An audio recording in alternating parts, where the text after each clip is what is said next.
Welcome to South Carolina Live, episode 33 at the Voice of College Football. I'm your host, Walker Gaskins, and certainly, just like last week, it has been a very busy week for Gamecock football and just college football in general. You had the first bowl game happen, you had the Heisman Trophy ceremony with Fernando Mendoza winning. You got the college football playoffs upcoming. The portal is going to open up soon. You already have players announcing it. It's been a very busy week for college football after the end of the regular season. Make sure you please like the video, like the stream, subscribe, and put on notifications. Please subscribe. Please follow me on Twitter, WGSports_CFB. All that happens is that you just get more football content. And I, on Twitter, provide daily updates. So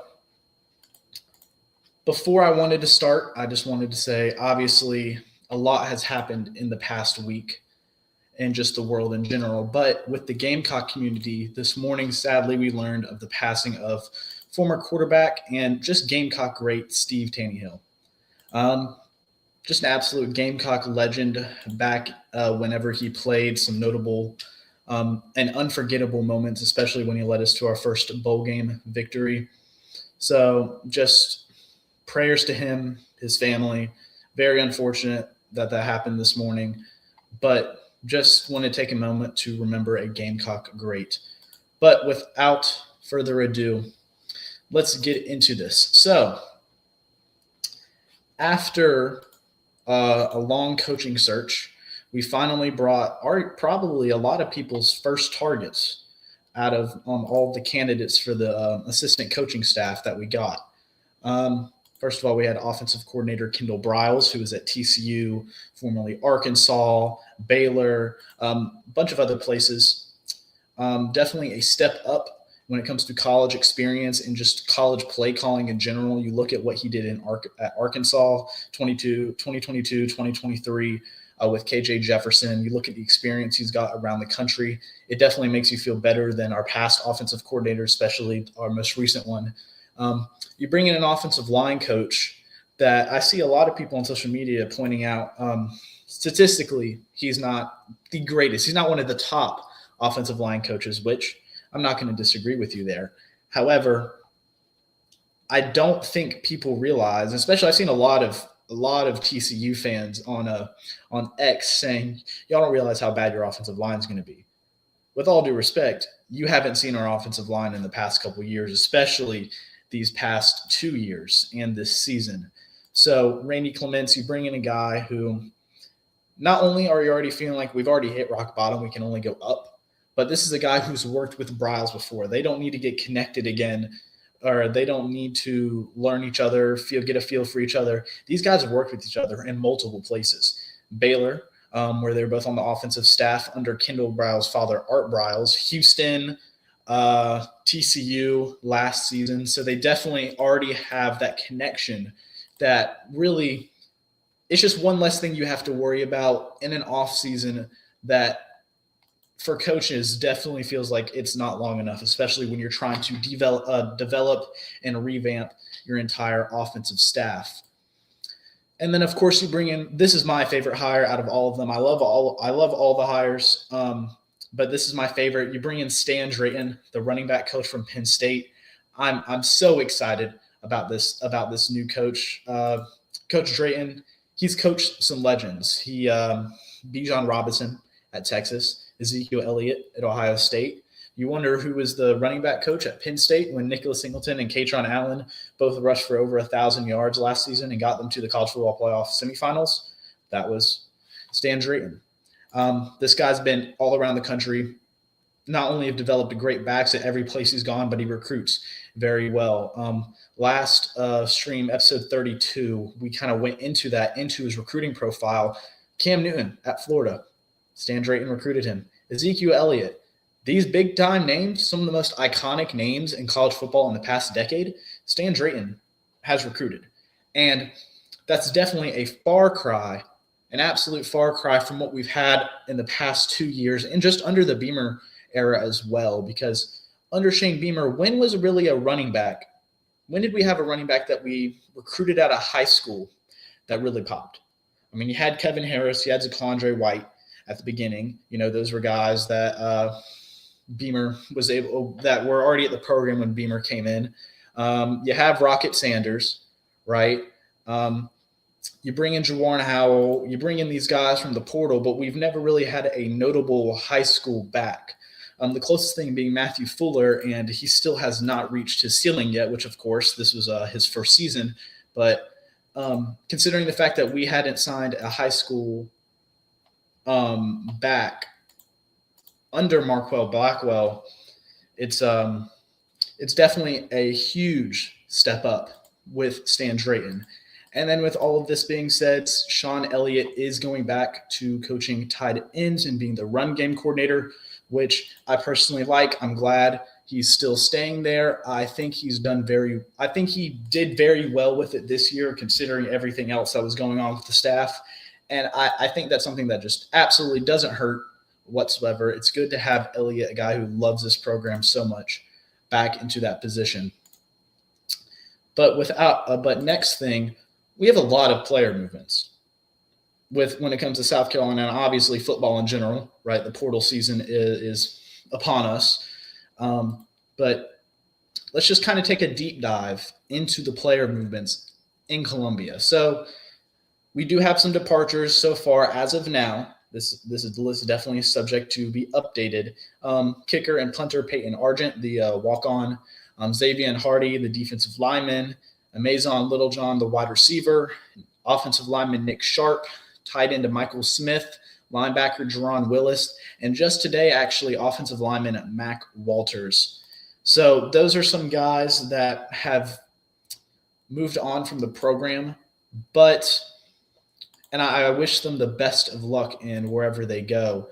But one thing that kind of stuck out to me is that, knock on wood, fingers crossed, that no huge big impact guys have transferred yet.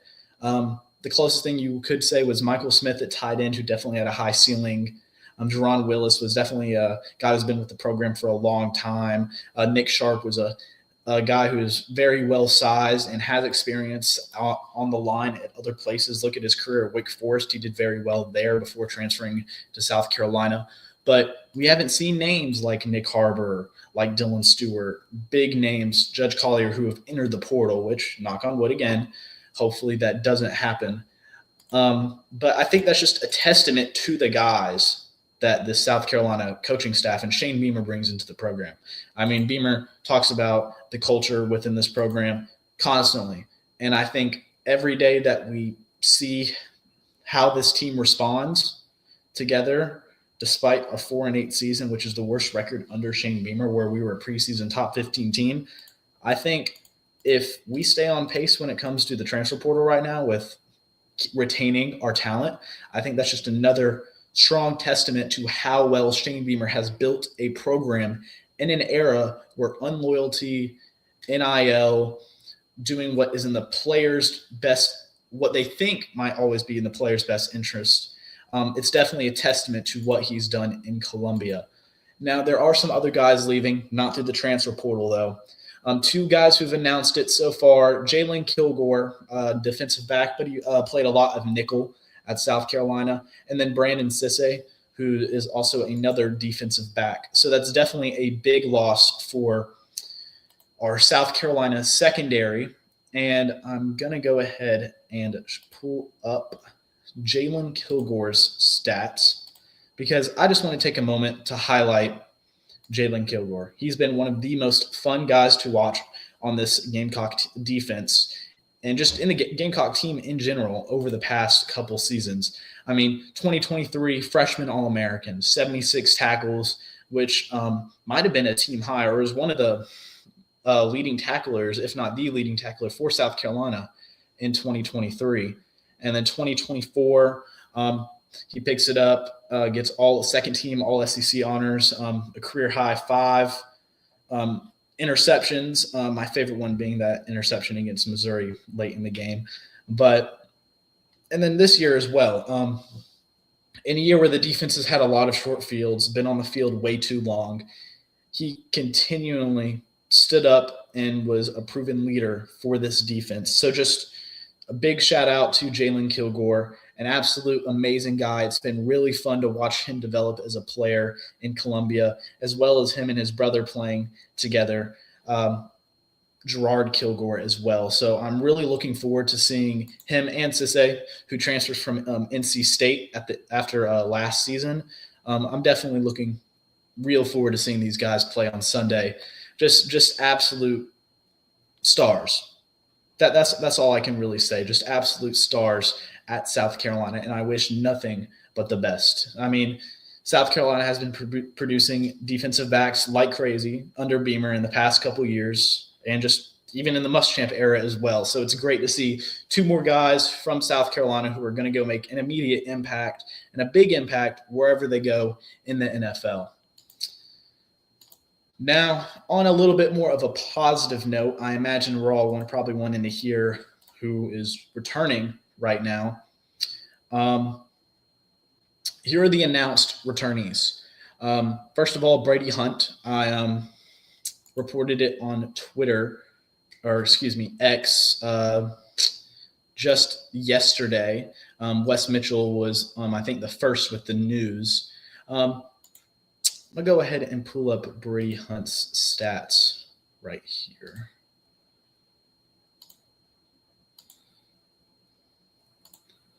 So obviously, his 2022 season, he's at Ball State, gets 5 touchdowns, 500 yards receiving there. And then 2024, we didn't really hear much out of him.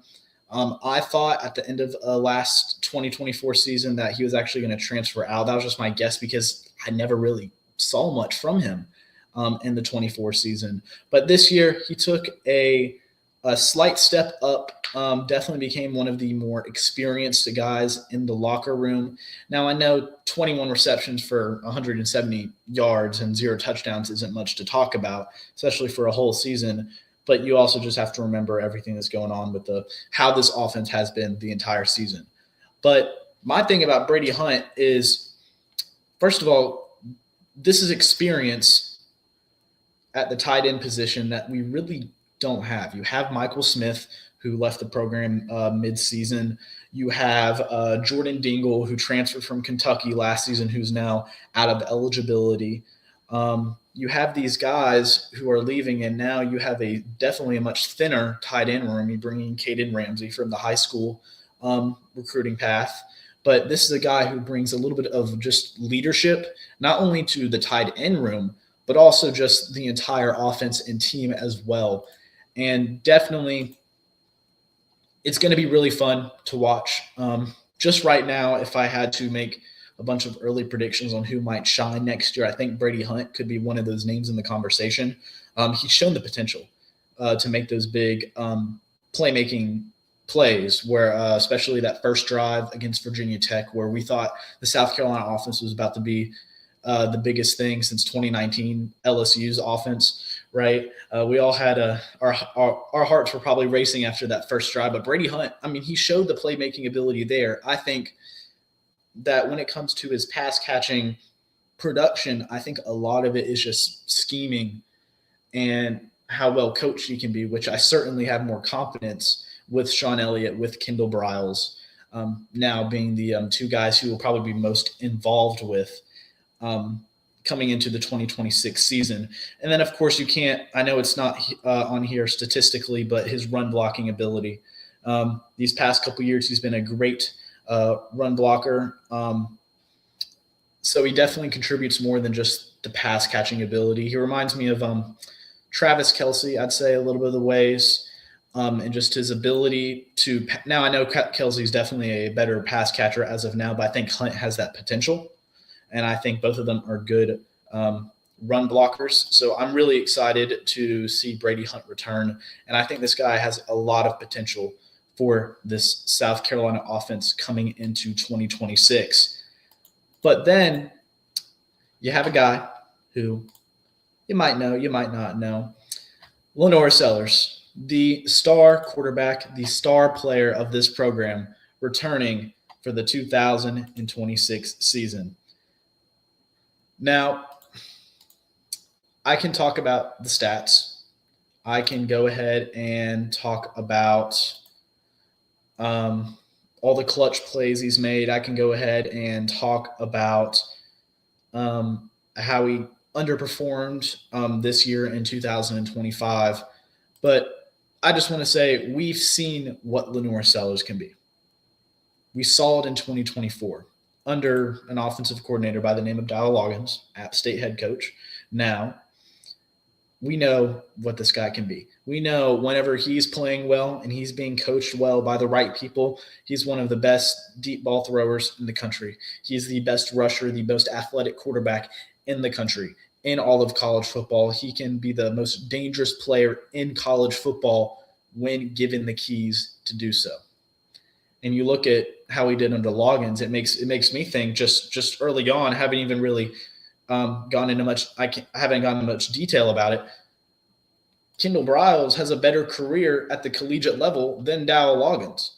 Kendall Briles coached a guy by the name of KJ Jefferson who broke records and just made noise all across the SEC in the country in 2022 and 2023. I mean, just massive potential we're seeing. Just it feels different than how it did going into the 25 season under Mike Shula, where already in the Illinois game after a couple weeks, I was there personally in Orlando for the Illinois game. I personally thought that Lenore Sellers was holding back on a lot of plays, that he'd run out of bounds instead of trying to get the extra 5 yards. He'd throw it out of bounds instead of getting the extra 8 yards. Trying to throw it when it clearly wasn't open instead of rushing for the first down. Not playing to who he is when things go off of schedule. I think Mike Shula, just in my mind, tried to contain him a little bit, tried to make him a pocket passer. You didn't see Lenoris roll out the pocket as much as I think everyone thought he should have in 2025. But I'm really excited to see him under Briles, who is already one of the premier offensive coordinators in college football. But also just another testament to this program under Beamer. You're keeping a guy who no doubt is one of the most sought after, not just quarterbacks, but players in the country. I guarantee you teams were throwing tons of money at this guy. I mean, you already have reports coming in midseason, when things started going downhill, that Miami was interested in him. Now, I'm not really going to state the credibility of that, but Shane Beamer's ability to bring in an entire new coaching staff and on the offensive side of the ball and keep your star quarterback, who guarantee you has interest from other schools. And you see other schools not able to retain their quarterbacks. DJ Lagway just today entered the transfer portal, Florida quarterback. He was up there. So a lot of people had DJ Lagway preseason projected to be better than Lenore Sellers. Aiden Childs at Michigan State, Dylan Raiola at Nebraska, Brendan Scoresby at Cincinnati. All of these guys just today. East Carolina's quarterback today entered the portal. All of those guys are just some of the high-profile quarterbacks who have entered the transfer portal today. And who was able to keep their star quarterback, and in my opinion, the best one out of every name I could possibly list? South Carolina.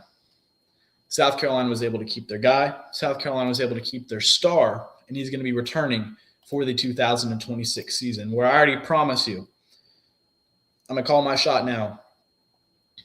It's going to be, in my opinion, that same feeling we had in 2024, that incredulous belief when we saw him on 3rd and 16 or on that first rushing touchdown against Texas A&M, or whenever he led drives down to clutch up the game against Missouri. It's going to be those type of feelings. It's going to be that 75-yard run against LSU. I'm calling my shot now. I promise. I'm calling it right now. South Carolina is going to have that star feeling and that incredulous belief as you're watching that we felt in 2024 in the 2026 season. Now, we've talked about guys in the program who have left the program via transfer portal or the NFL draft. Talk about some key guys who we've retained. Brady Hunt, Lenore Sellers. As of right now, it looks like Matthew Fuller and Jawarn Howell. I think those guys are staying. You haven't heard anything out of Nick Harbor, out of some of the other big players, but from what I've heard and from what I've seen, I think it's more likely than not, if I had to place a bet on it, that they're going to stay in Columbia. But make no doubt about it, we will be attacking the transfer portal this season. Shane Beamer said it in the press conferences right after the Clemson game, whenever they said they got to get right back to work. In the press conferences leading up to and during the hiring of our new offensive coaching staff. So obviously there's tons of names, right? Dozens, hundreds of players enter the portal every year. But as of right now, I've kind of come through and picked some guys that I would put on my personal transfer portal radar. So firstly, I want to hit the defensive back position. First guy, Florida safety Jordan Castell. 6'2", 215-pound defensive back, primarily plays safety. He's recorded 168 tackles, 12 pass deflections, 3 picks in 3 seasons. Now, obviously, the production can get better, but I've looked a little bit at the tape of this guy, and this guy reminds me a little bit of kind of that Judge Collier, just a little bit. He reminds me in Judge Collier, in the way of Judge Collier, where I don't really have to think about his side of the field too often. Now, obviously, Collier did have some games where he did get burnt consistently throughout the game. But for majority of the games, I never really had to focus on that side of the screen whenever Collier was there. He's just a steady guy who does his job. And I think Jordan Castell has the potential to do that, especially under Torian Gray's development in Columbia. But this guy, I'd say, probably would be the most excited about if we got him out of the 3 safeties I have on here is Boo Carter. He has spent the past 2 seasons, his first 2 seasons in college with Tennessee. And this guy's talented. One word, talented. 5'11", 200 pounds, so he's a little bit on the smaller side, especially with the height. But he has that playmaking and turnover creating ability that you'd expect out of a Clayton White defense. That same O'Donnell Fortune 99-yard pick 6 against Notre Dame in the Gator Bowl, all those any big time interception that you've seen with South Carolina that honestly has been a staple in the Gamecock defense under Shane Beamer. That's the same vibe, and I think the same ability we get from Boo Carter. Whenever you look at the film, look at his stats, 2 seasons with the Vols, 63 tackles, 3 pass deflections, 2 sacks, 3 forced fumbles, and a pick. So I think he already shows the potential. Now, just going to be honest, no shade to Tennessee. Their defensive staff has definitely not been at the same level as other programs. And I would say South Carolina's defense has especially been better than Tennessee's in the past couple of seasons. Tennessee's defensive coordinator was just fired after the end of the season. So I think you bring in a guy like Boo Carter, who despite all of that has recorded statistics like that. And not only does he show potential on the defensive side of the ball, but you start seeing his versatility when you look at the special teams ability that he has. 23 punt returns while at Tennessee with a long of a 40-yard return.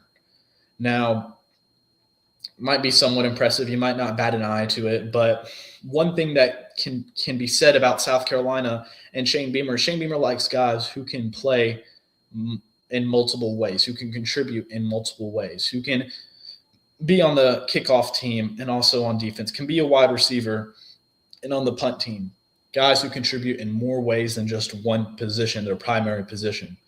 And honestly, I think you give him the special teams and defensive coaching at South Carolina. And I know he's 5'11", 200 pounds, but I mean, Vakari Swain's only 6'1". 2 inches taller. And Vakari Swain's actually 10 pounds lighter than Boo Carter. And Boo Carter's a fast guy. Boo Carter ain't a slow dude. So I think Boo Carter, I think we should go after him at South Carolina. I think this guy can bring in value in multiple ways other than just safety, although safety, of course, is the primary way. And I think he'd be a versatile and just a very good fit for this South Carolina team. And then, of course, you got a dude, just to point out, North Carolina safety Malcolm Ziegler, former 4-star recruit, 6'3", 200 pounds. The thing I like about him is at the safety position this year, we had Peyton Williams, first time really starting consistently and starting games at South Carolina. And then you have DQ Smith. Well, now DQ Smith is gone. He has exhausted all of his eligibility, playing all 5 seasons with the Gamecocks. And this is a guy who's played 22 games. 22 games Ziegler has played in. And so he brings in a little bit of experience that the secondary is definitely going to need after you lose guys like Sissy, like Kilgore, like DQ Smith, right? But he also, besides bringing that experience, he has that physical ability as well. I mean, this guy runs a sub 4.3 in college, a sub 4.3. That's nuts. That's crazy speed, especially as a safety. That dude can be flying across the field. And you've seen it when you give Clayton White guys who can fly across the field like that. Turnovers, big plays are going to happen. Big time stops whenever when the offense is trying to rush outside to the edge or when the quarterback's trying to scramble for the first down on 4th and 5. Those are guys that we need. And those are guys that certainly Clayton White would use to the best ability at South Carolina. So I think the secondary position is going to be, I would say, if not the top position room to look at in the transfer portal for South Carolina, it's the second top one. I'd say the other one's probably the offensive line. Randy Clements, from what I have heard and everything, he's going to probably bring in a lot of guys on the offensive line. You've seen Nick Sharp. You've seen Mac Walters enter the portal. I'd expect a lot of new faces for the 2026 season. But one guy I wanted to point out was Colorado State's offensive lineman Tanner Morley. This guy, just first of all, excellent size. This dude's 6'7", 325 pounds. And just keep in mind, at 3 seasons at Colorado State, which I know isn't Power 4, but 3 seasons, he's only allowed 1 sack. 1 sack. So if Randy Clements can do what Beamer has hired him to do, to step this offensive line up from what it was under Lonnie Teasley, you bring in a guy who's only allowed 1 sack in 3 years, who has 2 years of eligibility remaining. So it's not just a one-and-done deal. This is a guy who contribute this year and next year, who can get even better and more after a year of experience in the SEC. Maybe you don't have to worry about that pass protection that we've struggled terribly with in the past couple of years, especially this year. I mean, you shouldn't see Lenore Sellers, the most athletic quarterback in the country, get sacked more than any quarterback. I think he's ranked in the final, I think South Carolina is ranked near the last 10 in FBS when it comes to sacks allowed. So that's just a guy who I would watch out for at Colorado State. And then one more position room I want to hit real quick is the linebacker position. Now, I know we have Sean Murphy, who started this year, Fred Johnson. I know we have these guys who have done well in their first year, but to be frank, I'm not saying they did a bad job. They did a good job, in my opinion, especially considering the fact it was their first year. But it never hurts for South Carolina to try to bring in some experience at the linebacker position. Just to name a few names, I'm not going to go into too much detail. Texas linebacker Leona LaFou, 3 seasons there. North Carolina's linebacker Kamori House, 1 season at Washington, 1 season at North Carolina. And then my favorite linebacker in the portal as of 7:36 p.m. on Monday night, December 15th, Wisconsin's linebacker Christian Allegro. 124 tackles, 8 sacks, 14 tackles for loss, and 3 pass deflections in 3 seasons. I think if you bring in a veteran guy who has that experience, that we also loved about Demetrius Knight, that we also loved about Debo Williams. You bring in a guy with experience who can teach the newer kids a few things about just how to play the position in general and just some tips here and there. I think that's definitely an opportunity for South Carolina to gain leadership on the defensive side of the ball. And honestly, my biggest thing when it comes to the transfer portal this year is experience. I want to bring in experienced guys, not only because Shane Beamer knows he has to succeed in 2026, that next year isn't just a one more year and then the year after is where we're really going to get things. No, 2026 is the do or die year, and he needs guys who can come in and make an instant impact. And you also need guys who have the confidence to play college ball due to their experience, and therefore also have that experience and confidence to be a leader on this team. Because to be frank, we didn't have that leadership ability. You didn't in 2024. We heard from Demetrius Knight. We heard from Nicky Moore. We heard from Tonka Hemingway. All these guys really. Rocket Sanders, we all heard these guys being the vocal player leaders. We saw it visibly from the outside as a program. And to be frank, now I'm not going to go and say none of those guys have leadership ability, of course, but we didn't see that in 2025 when Texas A&M was only one touchdown away from taking the lead and everything seemed to be going away in our favor. I didn't see that leadership on the sideline that we would have seen in 2024 when Missouri took the lead in the fourth quarter with like under a minute remaining. I didn't see that in 2025. So I want to bring in guys who are experienced, not only for their playmaking ability, but for their confidence and leadership. That was a lot. Next thing I want to go into, we've kind of wrapped up the player movement. South Carolina's 2026 schedule. Now, just for future reference, if you want to go check out my live reaction to the schedule as it came out, check out SEC at the Voice of College Football. We did a show last Wednesday at about 7:30-ish, 30 minutes before the schedule release. And me, the guys from Tennessee, Florida, Kentucky, Alabama, Jackson Johnson, Trevian Ware, all those guys, we definitely talked about the SEC scheduling.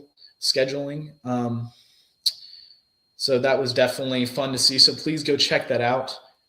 But without further ado, I'm going to go ahead and pull up the 2026 football season.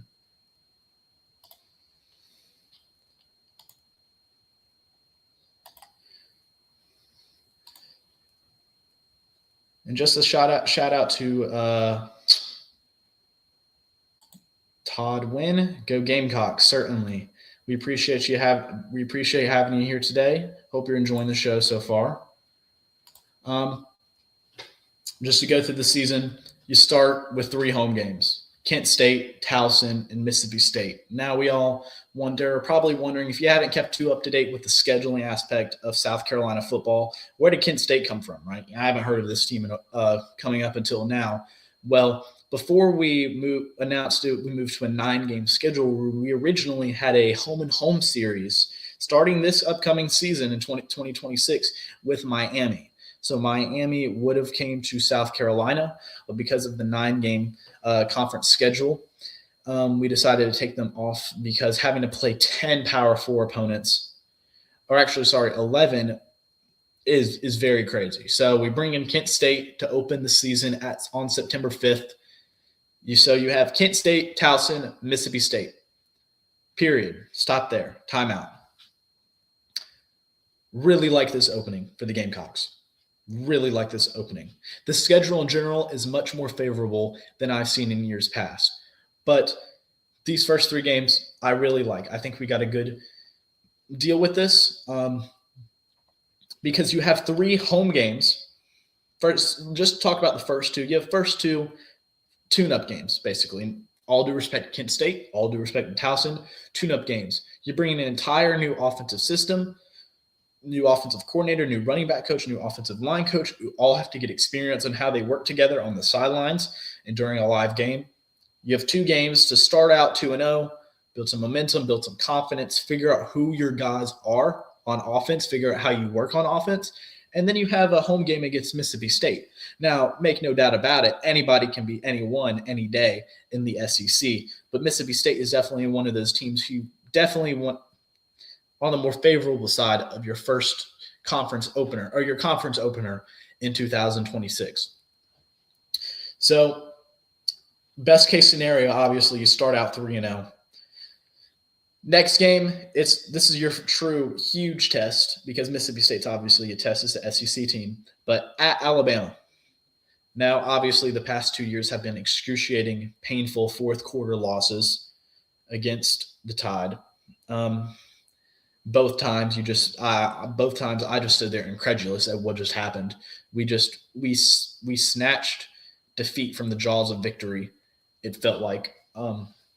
So that's going to be a game. Bryant-Denny Stadium is definitely no easy place to play. My prediction, no certainty whatsoever. My educated guess is that we'd probably play around noon Eastern time, 11 Central time for them there because that's what we've done. The last time we were there, the last time we were at Texas A&M. That's my guess for Alabama, but that's definitely going to be our first huge test. And if we can start out 4-0, that's very, very positive for South Carolina because look at years past. Look at 2022 where we played Arkansas and Georgia early. Look at 2024 we lost to LSU, Ole Miss, Alabama in a 3-game stretch, even with a bye week in the middle of that.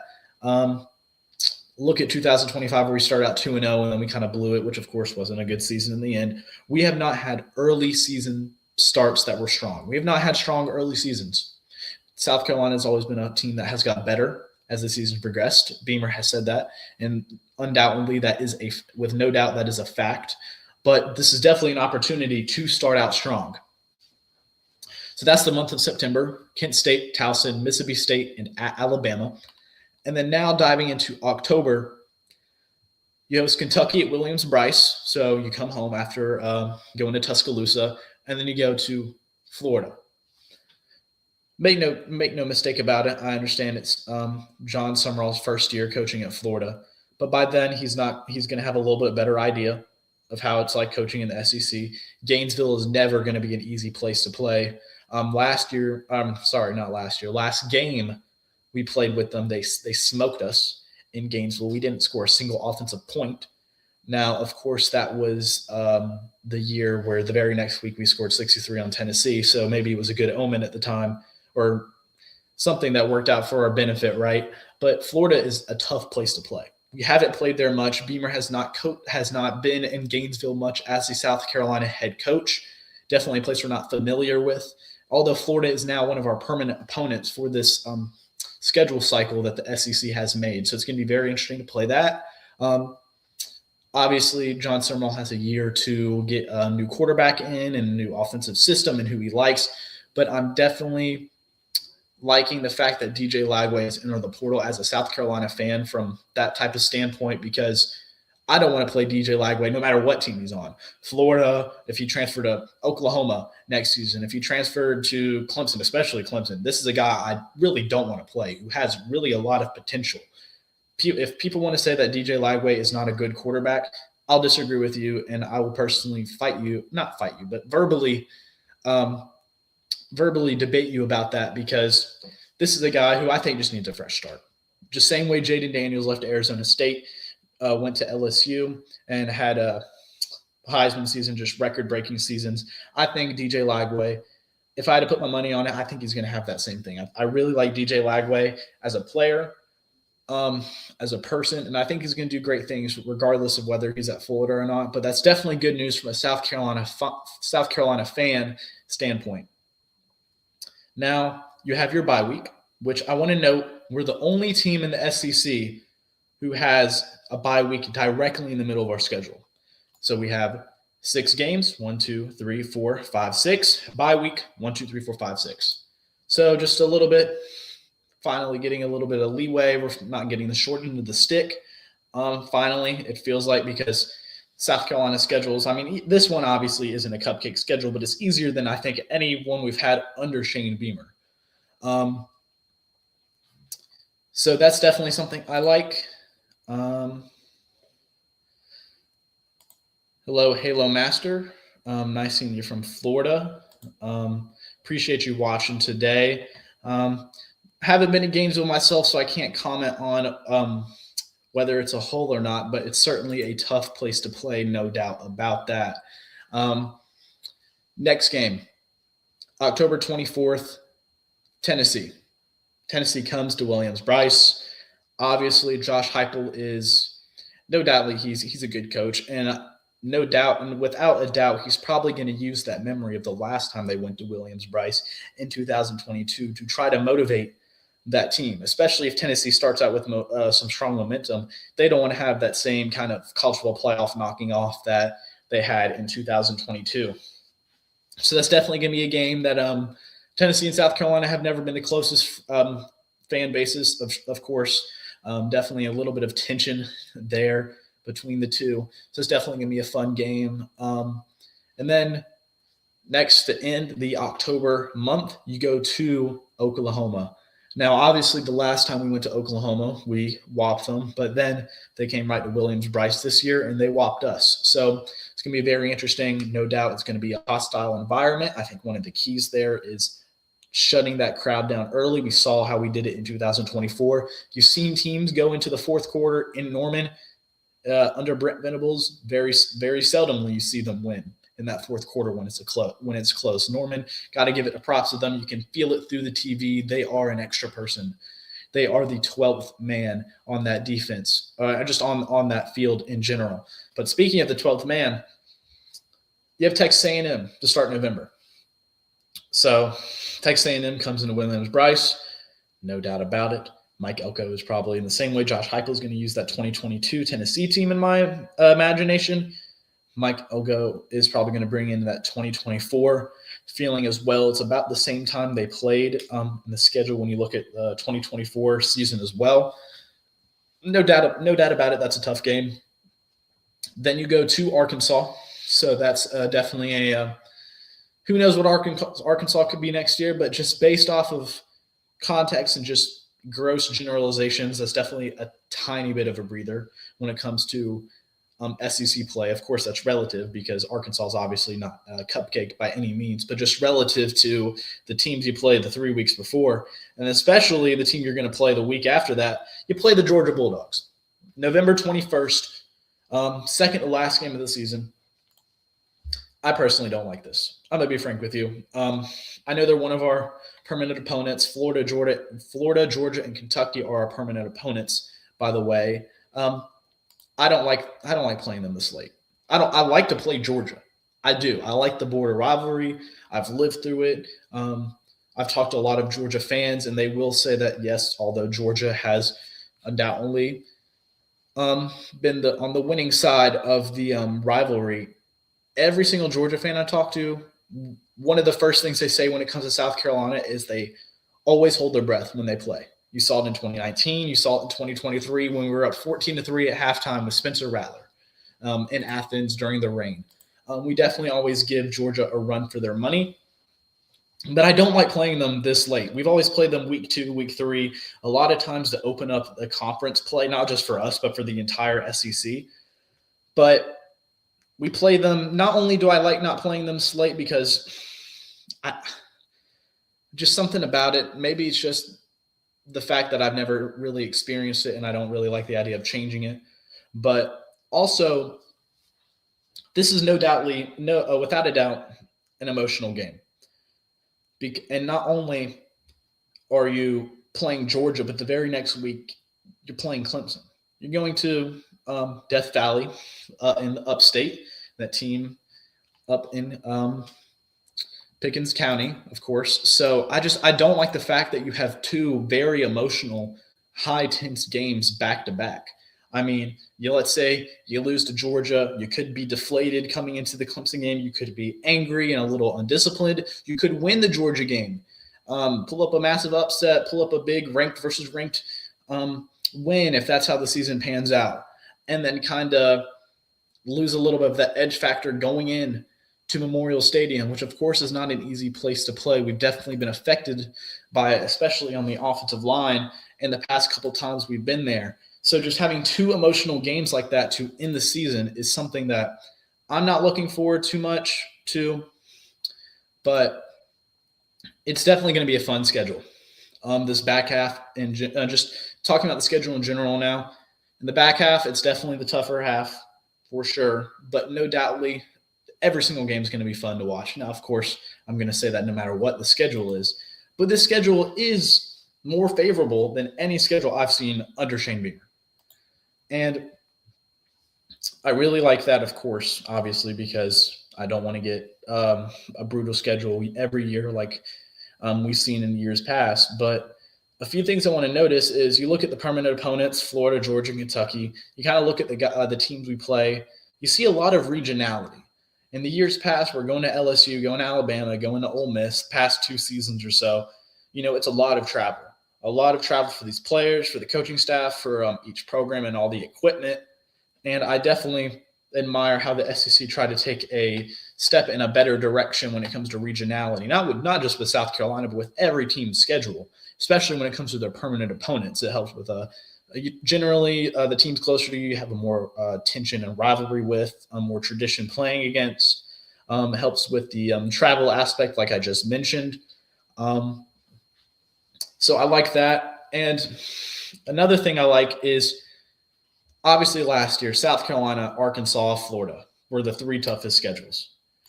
And it was clear cut. It wasn't close. Those 3, especially Florida's schedule, was brutal. Just terrible, awfully brutal. And then you have teams last year like Texas with their schedule, Missouri with their schedule. You look at who they had to play, when they had to play them, who they had to play in context around them, and the games before and after.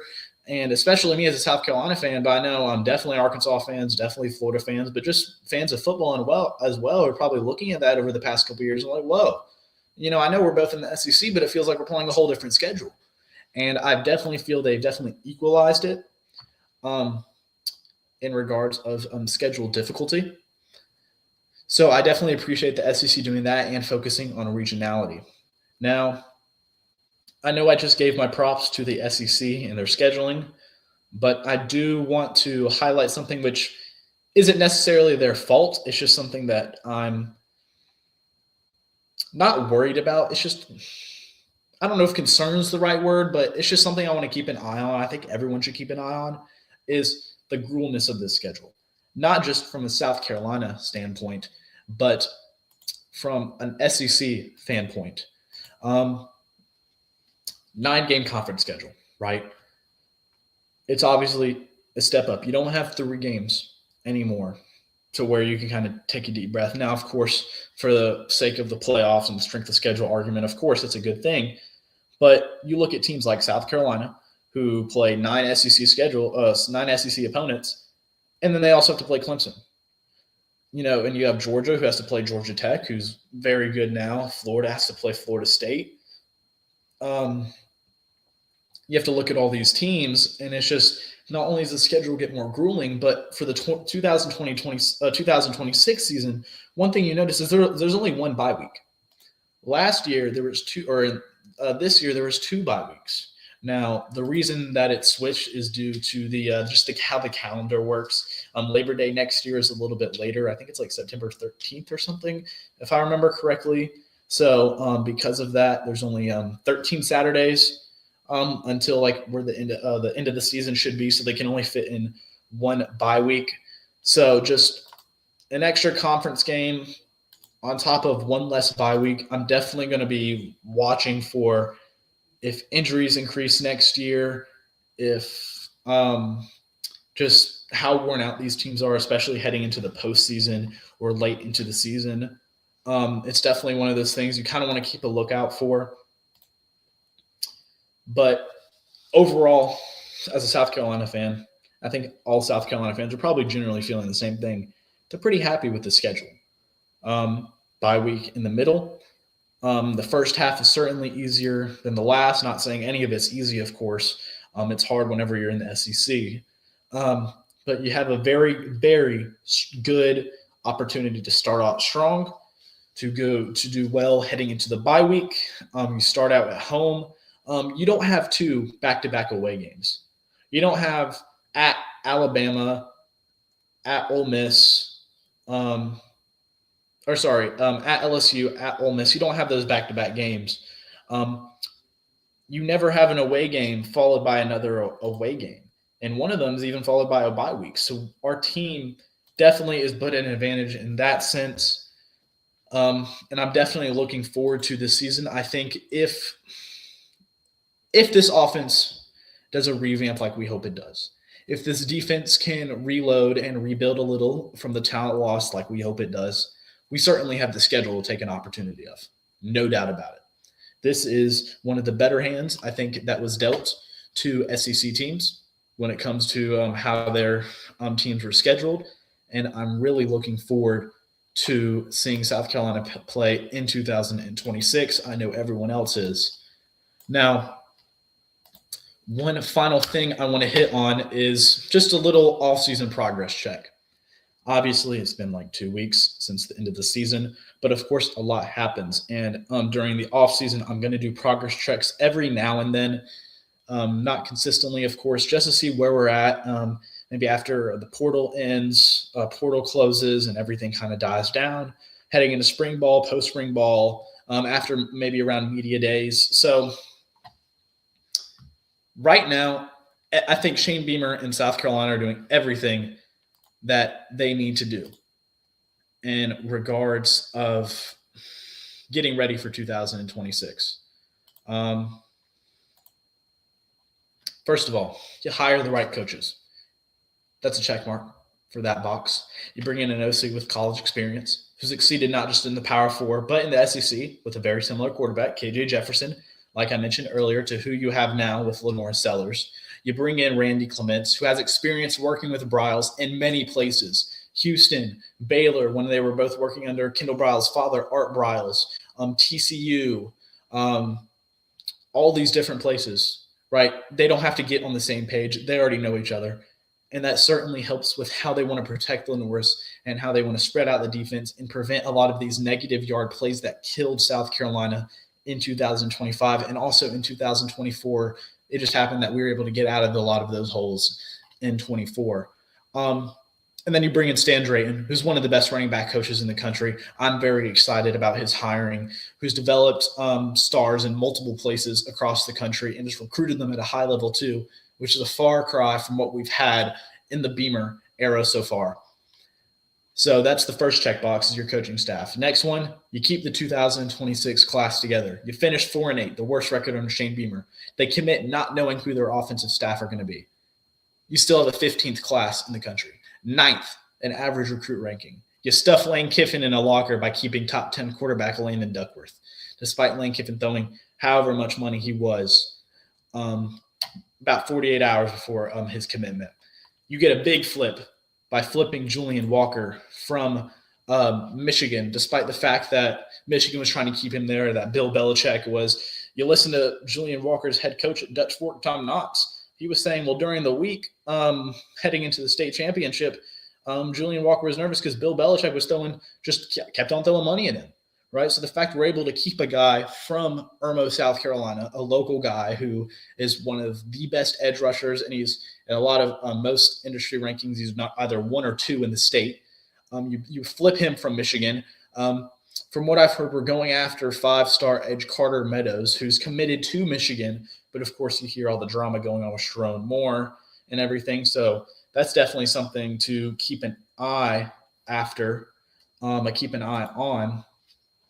So despite the season's performance, Shane Beamer proved who he is as a recruiter yet again, just impressing everyone. He certainly impressed me. He deserves a lot of credit for what he did after the season in the past couple of weeks with this recruiting class. So that next box, keeping the 2026 class together, check. The next box is retaining our top talent. I'm going to check that box so far, though. So far. You keep Lenore Sellers, where you see a lot of teams weren't able to keep their quarterbacks. Like I mentioned earlier, Florida's DJ Lagway, Michigan State's Aiden Childs, Cincinnati's Brendan Scoresby. You keep Lenoris, you keep Brady Hunt, you keep Jawan Howell, you keep Matthew Fuller. You're keeping these guys who you're keeping all the linebackers from what I know, from what I've heard. I don't expect any of those guys to leave South Carolina. You're keeping your top talent, which is what you need, because you can't try to develop players in 2026. We need to win. 2026 is a win now. It's a do or die season. I was talking about it earlier with the hiring and bringing in some players from the portal with experience. 2026 is a win now season. And so far, by retaining that top talent who showed flashes despite all of the offensive struggles and just team struggles in the 25 season, you're able to keep those guys. And so far, unless anything crazy happens, my educated guess is that we're not going to lose our top talent of the big names. So check so far. And then the main checkbox we have left as of now is attack the portal. I spent probably half the show just talking about the transfer portal guys coming in. The portal opens January 2nd this coming year, right after New Year's, and it closes January 16th. It's a 14-day window. And just for context, just a couple of months ago, the NCAA announced that they would eliminate the multiple window system now in favor of the single window system that better aligns with the academic semester change and not having to do with players leaving right as summer starts, not having to do with all of that drama as a team. So attack the portal. Beamer said it. The fan base has that feeling where everyone knows we're going to have to attack this portal. We're going to have to get experience. We're going to have to get some premier guys. We have the coaches, and we certainly have the recruiters in Columbia to do that, right? So attack the portal. Get the talent that you need. We have the coaching staff now, I believe.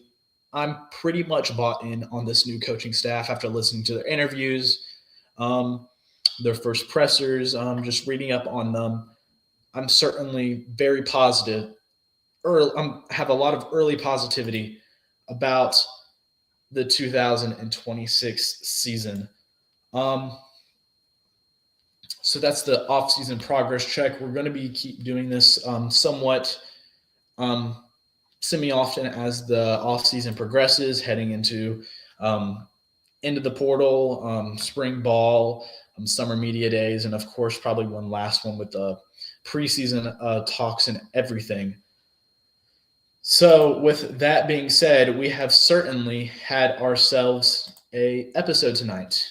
This was South Carolina Live, episode 33. Once again, my name's Walker Gaskins. I encourage you just subscribe to the channel. Turn on the notifications. It does nothing to harm you. All you do is get more content about South Carolina football from a guy who loves to talk about it, for sure. And then follow me on X as well, WG_Sports_CFB. You see it in the white box right in my camera. Obviously, we have weekly shows at South Carolina, the voice of college football. But my X is where I'll be posting daily and oftentimes hourly updates as we hear things. If you want to know exactly when Brady Hunt announced he was returning, whenever a deal was expected to be finalized, for Lenore Sellers, when Nick Sharp entered the transfer portal, when we hired Kendall Briles, when we hired Stan Trayton, when we fired Mike Shula. If you want all of that up-to-date information, I encourage you to follow me on X. That's where I post relevant, up-to-date information, because obviously you can't do it with the weekly show. So follow me on X, subscribe. Thank you for watching. Today was a great show. It's a great Monday. I hope all of you enjoy your long week you have ahead. Christmas is soon. As far as I know, I will be doing a show next week despite the Christmas break, so still watch out for that. And then one last time, just want to say rest in peace to Steve Tannehill, Gamecock legend. We love him. Certainly a lot of unforgettable moments. Just a Gamecock great. Everything, just positive things to say about Tannehill, a guy who we're all going to love and cherish forever in our hearts. So with that being said, this was South Carolina Live, episode 33 at the Voice of College Football. Have a good night. Please like, share, and subscribe. Thank you. College football is even more exciting when you've got some action on the line, and the games are even better when you're cashing in. And the Voice of College Football is the place to be to get the greatest value. Start with my picks. 75% against the money line, 58% against the spread, and I've got a 40-plus year track record. 11-0 in the college football playoff for me last year against the money line, 8-3 against the spread. And I'm just the warm-up act. Steve Merrill of Wager Talk is our ace in the hole, show stopper. 7 years with the Voice of College Football, over 30 years in the industry. Steve gives us analysis on all the big games, but you can't miss Steve's weekly under-the-radar pick. 28-12 against the spread the last 3 years. You also get picks from some of our top analysts here at the Voice of College Football, including Corey Bratta, Matt Zemek, and Steve Dace. Check out those numbers. Become a YouTube or Patreon member for just $99 per month. Go to the main channel on YouTube, click join, and then select a betting tier. Do the same thing on Patreon. Make 2025 a winner now.